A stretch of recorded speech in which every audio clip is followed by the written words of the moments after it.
पिछले एपिसोड में आपने देखा कि हमजाद के जाने के बाद उस तांत्रिक ने कई बार मेरे और मेरे परिवार पर हमला किया था, लेकिन हर बार सही वक्त पर मेरे बेटे ने अपनी तिलिस्मी तलवार से उन रूहानी ताकतों को खत्म कर दिया। उसके बाद राह चलते हुए एक फकीर ने काला जादू करने वाली एक औरत के बारे में बताया जिसका नाम भैरवी था। अब्बू, ये भैरवी कौन है? पता नहीं बेटा, मैं भी उस उलझन में हूँ। ये केदार तांत्रिक और वो फकीर कौन था? फकीर ने जो रास्ता मेरे बेटे को दिखाया है, कहीं वो भी किसी जाल का हिस्सा ना हो। एक बार चलकर देख लेते हैं अब्बू। नहीं बेटा, जब तक हमजाद वापस नहीं आता हम इस दहलीज को पार नहीं करेंगे। हर जंग सिर्फ तलवार से नहीं जीती जाती बेटा, कभी कभी सब्र भी एक हथियार होता है। हमजाद के वापस आने तक मुझे सब्र रखना था। मैं गहरी सोच में डूबा हुआ एक कोने में बैठा था। जहन में अब भी भैरवी की सोच, रजिया का बेजान जिस्म का बोझ और आने वाली रात का डर। उसी वक्त मैंने रब को याद किया और सजदे में चला गया। तस्बीह मेरे हाथों में थी, लेकिन इस बार लफ्ज रुक नहीं रहे थे, बहते जा रहे थे दिल के अंदर से। या रब, मैं हर जंग लड़ लूंगा, मुझे छोड़ दे, पर मेरे इस फरिश्ते को कुछ ना हो। मेरा बेटा महफूज रहे, उसकी मां को लौटा देना। उस सजदे के दौरान मेरे आंसुओं ने जैसे जमीन से कह दिया, अब इस खाक में सिर्फ दुआ रहेगी, शिकवा नहीं। कुछ देर बाद मैं चुप हो गया, लेकिन मेरा बेटा तब तक मेरे करीब बैठा रहा, सिर्फ एक हाथ मेरे हाथ पर रखा और आंखें बंद किए दुआ करता रहा। दिन ढल रहा था, रोशनी धीरे धीरे जर्द पड़ रही थी और मैं बस एक पल के लिए अपने सुकून के कोने में था। लेकिन सुकून कब तक रहता? कुछ देर बाद मेरा बेटा कमरे से बाहर गया और जब वापस आया तो उसके हाथों में कुछ था। मैंने उसकी चाल देखी, वो तेजी से अंदर घुसा। उसकी बाहों में कुछ छुपा हुआ था। क्या है बेटा, ये सब क्या ले आए हो? ये हथियारों का क्या करोगे तुम? उसके छोटे छोटे हाथों में लोहे के हथियार, एक छोटा सा खंजर, एक कुल्हाड़ी, एक छुरी और एक पुरानी लोहे की चेन थी। ये सब जरूरी है, हमें तैयार रहना होगा। दुश्मन कभी भी मौका देखकर हम पर हमला कर सकता है।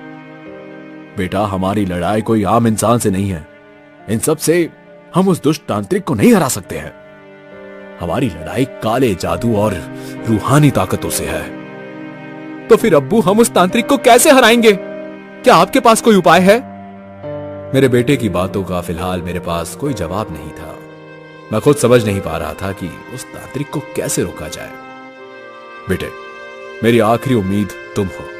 अगर हमजाद इस ताकत से न हरा सका तो तुम मुझसे वादा करो कि अपनी अम्मी का अच्छे से ध्यान रखोगे, हमेशा एक नेक इंसान की तरह अपनी जिंदगी गुजर बसर करना, कभी कोई गलत काम न करना, कभी किसी का दिल न दुखाना। मेरे बेटे, अब जब तक वो वापस नहीं आता हमें हर कदम संभल कर उठाना होगा। जी अब्बू, पर आप ऐसी बातें क्यों कर रहे हो अभी? कुछ नहीं बेटा, हम इस बारे में फिर कभी बात करेंगे। उस दिन पहली बार मैंने मेरे बेटे की बातों को नजरअंदाज किया, क्योंकि मैं अपने आप को हारा हुआ महसूस कर रहा था। मेरी बातों से मेरे बेटे के चेहरे पर उदासी थी। उसने सारे हथियार नीचे रख दिए और चुपचाप दूसरे कमरे में चला गया। उसका उदास चेहरा देखकर मैं उसके पास गया।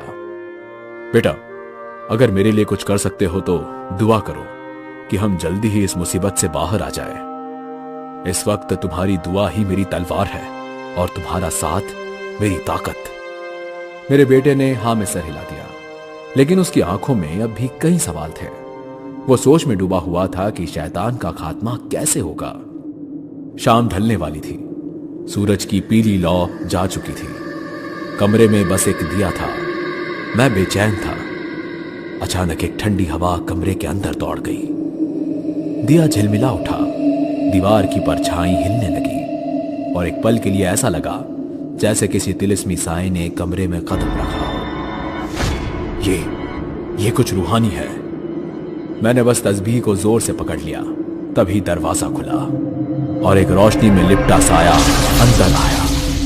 मेरे आका, मैं वापस आ गया हूं और अब मैं पहले से कई गुना ज्यादा ताकतवर हूं। मेरा दिल एक पल के लिए हल्का हो गया, जैसे किसी ने सीने से पत्थर हटा दिया हो। हमजाद, तुम जानते नहीं कि तुम्हें देखकर मुझे कितनी राहत मिली है। अच्छी तरह जानता हूं मालिक। क्या तुम बता सकते हो भैरवी कौन है? एक फकीर ने आज सुबह उसका जिक्र किया था और कहा था कि वही काले जादू को तोड़ने में हमारी मदद कर सकती है। मैं उस रूहानी ताकत को महसूस कर सकता हूं। वो फकीर एक बुजुर्ग रूहानी दर्जा रखने वाला है। उसकी बात झूठ नहीं हो सकती। वो हमें गुमराह नहीं कर रहा। और भैरवी वक्त गवाए उसे हाथ में लिया और उस मुर्दे को चीरता चला गया, लेकिन हर बार बेअसर था। यहां तक कि मैंने तलवार उसके पेट से आर पार कर दी, फिर भी सब बेकार था। तभी उसने मेरी गर्दन पकड़ी और मुझे हवा में उठा लिया। छोड़ मुझे, छोड़ बेटे। मेरी आंखें बंद होने वाली ही थी कि उतने में उस मुर्दे का हाथ कटकर नीचे गिर गया।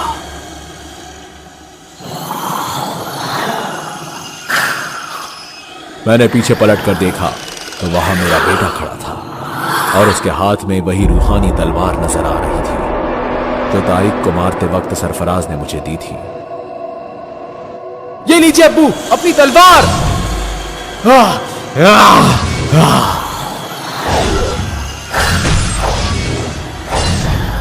बहुत खूब बेटे, ये तलवार तुम्हें कहां से मिली? ये तलवार मुझे आपकी अलमारी से मिली अब्बू। शुक्रिया बेटा, आज तुम नहीं होते तो पता नहीं क्या होता। एक बात मेरी समझ में नहीं आ रही थी। हमजाद ने जो तावीज मुझे दिया था, मुझे अच्छे से याद था कि मैंने उसमें से एक तावीज को अपनी कलाई पर बांधा हुआ था, तो फिर वो अचानक कहां गायब हो गया? खैर, ऊपर वाले की बड़ी मेहरबानी थी कि मैं और मेरा परिवार सुरक्षित था। अब तक मैं तांत्रिक के हर वार को सहता आ रहा था, लेकिन आज मेरे बेटे की वजह से मैं उसकी भेजी हुई बदरू को हरा पाया। मैं समझ चुका था कि दुश्मन मौका देखकर कभी भी मुझ पे हमला कर सकता है, क्योंकि वो तांत्रिक हर पल मेरी मौत के लिए अमल कर रहा था। उसकी नजर एक एक पल मुझ पर टिकी हुई थी। मैं तुझे छोड़ूंगा नहीं असलम। इस मुसीबत से तो तू बच गया, लेकिन आने वाली रात को तुझे मुझसे कोई नहीं बचा सकता। मैं रजिया के पास बैठा था। उसके शरीर पर लगे घाव धीरे धीरे ठीक होने लगे थे। उसकी सांस पहले से बेहतर चल रही थी। अब्बू, अम्मी कब तक ठीक होगी? बेटा, 11 दिन बाद वो पूरी तरह से ठीक हो जाएगी। लेकिन अब्बू, 11 दिन तक बिना कुछ खाए पिए अम्मी कैसे ठीक होगी? हमजाद की रूहानी कुव्वते रजिया को जिंदा रखेगी बेटा। अली के जहन में अब भी कई सवाल थे। वो बेचैन था, बार बार मुझसे कुछ ना कुछ पूछता। अब्बू, क्या वो शैतान फिर से अम्मी के पास आएगा? कुछ कह नहीं सकते बेटा, लेकिन फिर भी हमें चौकन्ना रहना होगा, क्योंकि वो तांत्रिक बेहद खतरनाक है। वो कब क्या करेगा इसका मुझे भी कोई अंदाजा नहीं है। मैं मेरे बेटे को डराना नहीं चाहता था, लेकिन उसे यह सच बताना जरूरी था ताकि वो समझ सके कि अब हर रात एक जंग है और हम दोनों उस जंग में अकेले हैं। अब मैं भी रात भर आपके साथ जागूंगा। थोड़ी देर आप आराम कर लीजिए, तब तक मैं निगरानी करूंगा। नहीं बेटा, तुम मेरी जिम्मेदारी हो। मैं तुम्हें तकलीफ में नहीं देख सकता। लेकिन अब्बू, आप दोनों की हिफाजत करना मेरी भी जिम्मेदारी है। अच्छा ठीक है, लेकिन जैसे ही कुछ गड़बड़ महसूस हो तो मुझे तुरंत उठा देना। मेरे बेटे की बात मानकर मैं थोड़ी देर के लिए सो गया और मेरा बेटा हाथ में वही तिलिस्मी तलवार लिए हमारी निगरानी करता रहा। उसकी नजर हर वक्त दरवाजे पर थी, लेकिन जैसे ही मेरी आंख लगी, अचानक कमरे में जलता दिया कभी तेज तो कभी धीमा होने लगा। हर तरफ एक अजीब सी खामोशी छाई थी। मेरे बेटे ने देखा रजिया की आंखें धीरे धीरे खुल रही थी। वो कुछ कहने की कोशिश कर रही थी, लेकिन उसकी आवाज नहीं निकल रही थी। अम्मी! वो तुरंत अपनी मां के पास गया और उससे बात करने की कोशिश करने लगा। अम्मी, मैं यही हूं, आपको कुछ चाहिए? उसकी आंखों में डर नजर आ रहा था। वो बार बार मेरे बेटे को दरवाजे की तरफ इशारा कर रही थी। अम्मी, मैं आपकी बात समझ नहीं पा रहा हूं। आप चाहती है कि मैं दरवाजा खोलूं? मेरे बेटे के इतना कहते ही रजिया ने सर हिलाकर हामी भर दी। मेरे बेटे ने पीछे मुड़कर देखा तो दरवाजा बंद था, लेकिन उसके नीचे से ठंडी हवा अंदर आ रही थी। मेरा बेटा तलवार को मजबूती से पकड़े हुए धीरे धीरे दरवाजे की तरफ बढ़ने लगा। वो बस दरवाजा खोलने ही वाला था कि तभी मेरी आंख खुल गई। नहीं बेटा, वहां मत जाओ, वहां खतरा है। वो तुरंत रुक गया और घबरा कर मेरी तरफ देखा। अब्बू, लेकिन अम्मी ने दरवाजे की तरफ इशारा किया था, वो कुछ कहना चाहती थी। मैंने तुरंत रजिया की तरफ देखा तो वो बिल्कुल वैसे ही बेजान पड़ी थी जैसे मैं उसे छोड़कर सोया था। बेटे, मेरे पास आओ। मैंने तुरंत उसे गले लगा लिया। उसका जिस्म कांप रहा था, वो डर गया था और मैं समझ गया इस रात ने उसे भी अंदर तक हिला दिया है। बेटा, वो तुम्हारी अम्मी नहीं थी, वो सिर्फ एक धोखा था, उस शैतान की एक और चाल थी। मेरा बेटा चुप था, उसकी नजर अब भी दरवाजे पर थी। मुझे तुरंत समझ आ गया उस शैतानी तांत्रिक का ये एक और जादू था जो मेरे बेटे को मुझसे दूर ले जाना चाहता था। इस बार उसका निशाना मैं नहीं, मेरा बेटा था, क्योंकि वो जानता था कि अगर मेरे बेटे को मुझसे अलग कर दिया तो मैं कभी जीत नहीं पाऊंगा। बेटे, अगली बार अगर कुछ भी अजीब दिखाई दे तो पहले मुझे बता देना। किसी भी रूप पर भरोसा मत करना, चाहे वो मेरी ही आवाज क्यों ना हो। ठीक है अब्बू। उस रात हम बारी बारी से जागते रहे, कभी मेरा बेटा जागता तो कभी मैं। जैसे तैसे वो रात कट गई और सवेरा हो गया, लेकिन उस रोशनी में भी एक अजीब सा डर छुपा था, जैसे अब दुश्मन दिन के चेहरे के साथ सामने आने वाला हो। मैंने मेरे बेटे की तरफ देखा, उसकी आंखों में नींद भरी हुई थी, लेकिन फिर भी वो अपने कदमों पर खड़ा था। बेटा, बाहर से कुछ खाने का इंतजाम करना होगा। मैं सब ले आऊंगा अब्बू, आप आराम कीजिए। ठीक है, मगर ज्यादा दूर मत जाना और जल्दी वापस आना। ठीक है अब्बू। बहुत दिनों बाद मेरा बेटा घर से बाहर निकला था।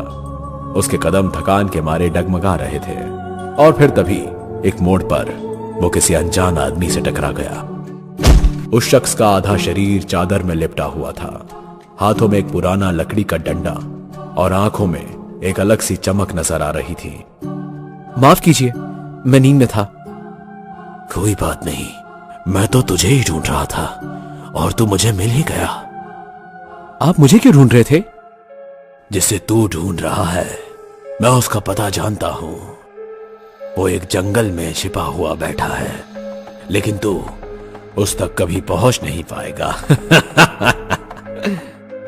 आप किसकी बात कर रहे हैं? मैं कुछ समझ नहीं पा रहा हूं। उसी तांत्रिक की जिसके इर्द गिर्द हमेशा घना अंधेरा छाया रहता है, जिसकी नजर बास की तरह तेरे घर पर टिकी हुई है। उस तांत्रिक का काला जादू सिर्फ काले जादू से ही तोड़ा जा सकता है। काला जादू? लेकिन वो तो हराम है। कभी कभी जहर का तोड़ भी जहर ही होता है। तुझे किसी ऐसे के पास जाना होगा जो काला जादू भी जानता हो और उसका तोड़ भी। क्या कोई है जो मेरी मदद कर सकता है? केदार तांत्रिक की बेटी भैरवी। भैरवी? हाँ, उसे ढूंढ ले, वो तेरे रास्ते का पहला चिराग बन सकती है, वरना 28वीं रात तुम सबकी आखिरी रात बन जाएगी। इससे पहले कि अली कुछ और पूछ पाता, वो फकीर धुंध में गायब हो गया। इस भैरवी से मैं और अली